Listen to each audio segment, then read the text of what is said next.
We knew that the race was going to be very close, closer than any of us anticipated. 5 days before the election, Michael Hooley, who's the founding partner of the firm I work in, called me and said, those other states aren't doing so well. Now you actually have to win Florida. I had said in May at a meeting at the DNC that it was going to be as close as 1960, and we were going to have a long night. So on Election Day, when we saw our first exit poll numbers, we knew we were on the knife's edge at 270 electoral votes. We spent the last 3 days not sleeping. Bush was taking days off in the last 2 months, and this guy was working every day, every hour. Al Gore actually had passion, runs counter to conventional wisdom. Like most people in a campaign, I hadn't slept in several days myself. We always believed that if we won Michigan and Pennsylvania and Florida, the trifecta, that we would win the presidency. We started to hit our states and where we were winning, New York, Pennsylvania, which was a great surprise for us, Michigan. And early on, they called Florida for us. And I said, man, we're on a roll now. This is looking good. African-American turnout exceeded all expectations in Florida. African-Americans represent 11% of the population, yet on Tuesday, November 7th, represented 18% of the voting electorate. You know, there were some precincts in Jacksonville where turnout was 70%. Well, throughout the course of the day, the exit poll numbers showed it very even. Either we were up a point or dead even. Early that morning, I was on radio, WTMP, Stacey Powers' show, and people started calling in saying, you know, we're standing in lines, the place is not open. We'd started getting calls from people who were complaining they had had a hard time voting, that the ballot was confusing. George Bush was number 2, Pat Buchanan number 3, Al Gore number 4. But the way it looked on the paper, you saw George Bush and you say, under no circumstances. And then you saw Al Gore and you say, yes. But actually, that was number 3 on the butterfly ballot. There was a woman who spoke at a town hall meeting many weeks later who was a Holocaust survivor, who I think summed it up pretty well. She was scared to death that she'd voted, you know, for an anti-Semite. For the first time, Jim Crow came back on the scene. There were thousands of Floridian voters, mostly, no shock to you, I'm sure, African-American, who Katherine Harris's firm had, that she had hired, had purged from the voting rolls. Where over 8,000 people were classified as felons. As it turns out, they weren't felons. She's actually admitted that this little mistake was made.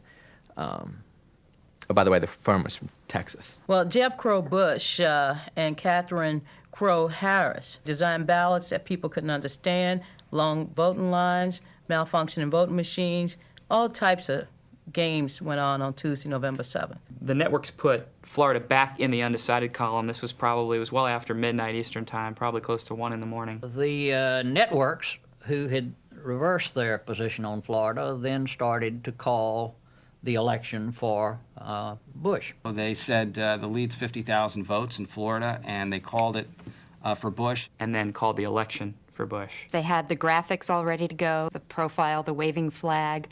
It all looked so official. You cannot underestimate the power of network television. Somebody was standing there with a remote control. Flick the channel, George Bush is the next president of the United States. Flick the channel, George Bush is the next president of the United States. You had Dan Rather, CNN, Tom Brokaw, CBS, and Peter Jennings. NBC and NBC. We've all grown up with television. I mean, these people were saying this is the next president of the United States. We believed it. We fell silent. We probably had about 90 seconds of silence because we thought we were in the game. It was decided that there would need to be a concession. I remember the vice president very clearly saying, I need to talk to the governor myself. He went upstairs to call George Bush, and I sent an email to the staff back in the headquarters, never surrender. It's not over yet. I said, get me Nick Baldick on the phone. We got Nick on the line. We said, what are the numbers? And Nick Baldick said, the networks are wrong. The numbers we're seeing, this thing is going to be 1,000 votes either way. I was in the room with the vice president when he made the first call to Bush. Gore simply said, well, they can't say we didn't give him an exciting election. And he said, you know, take care. And he hung up the phone. And I think he sort of sighed.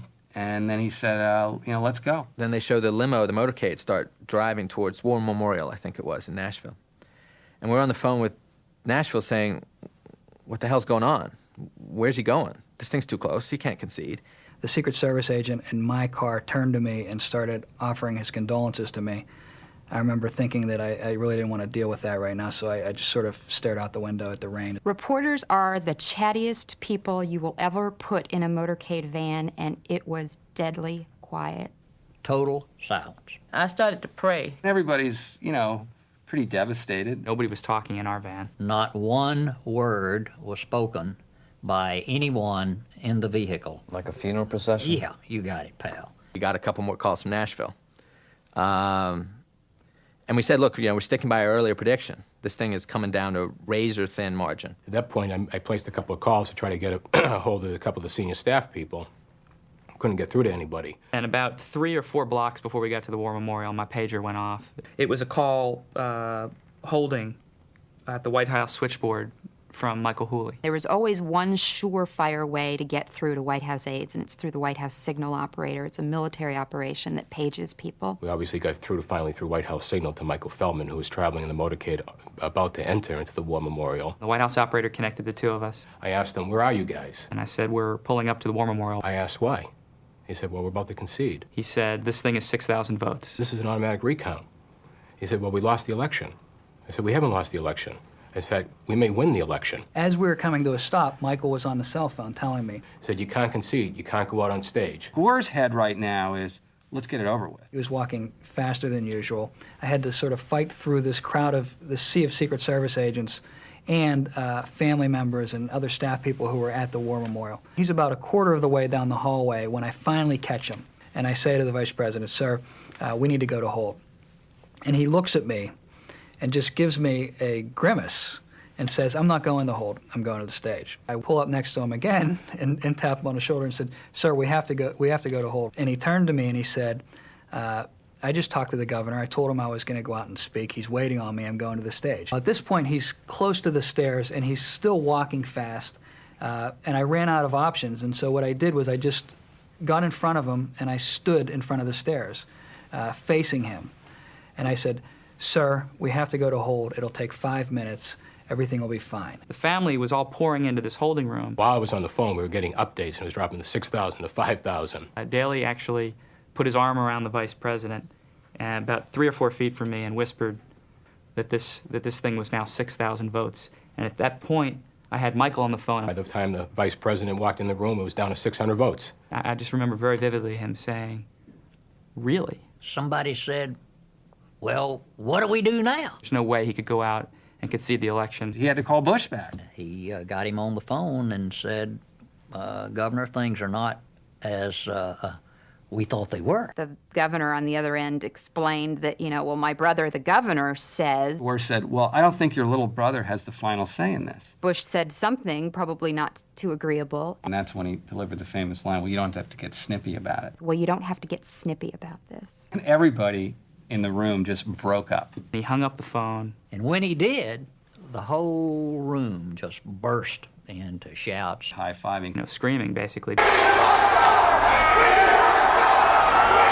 Please, this race is simply too close to call.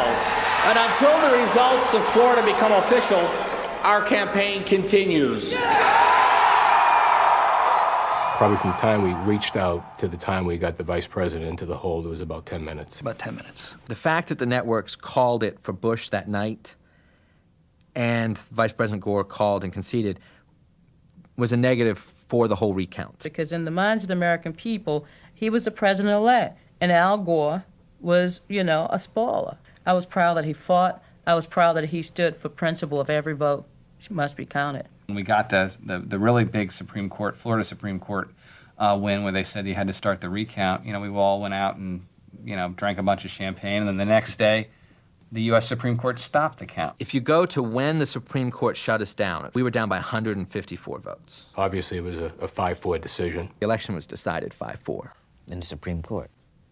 We learned from this campaign that we must not only turn out people in record numbers, but we have to educate them. The scoreboard broke, and that was my attitude, and that we had every right to take a shot at trying to get every vote counted and to see if we actually had won the thing. Many folks in Florida, as well as folks around the country, felt that this election was stolen from them.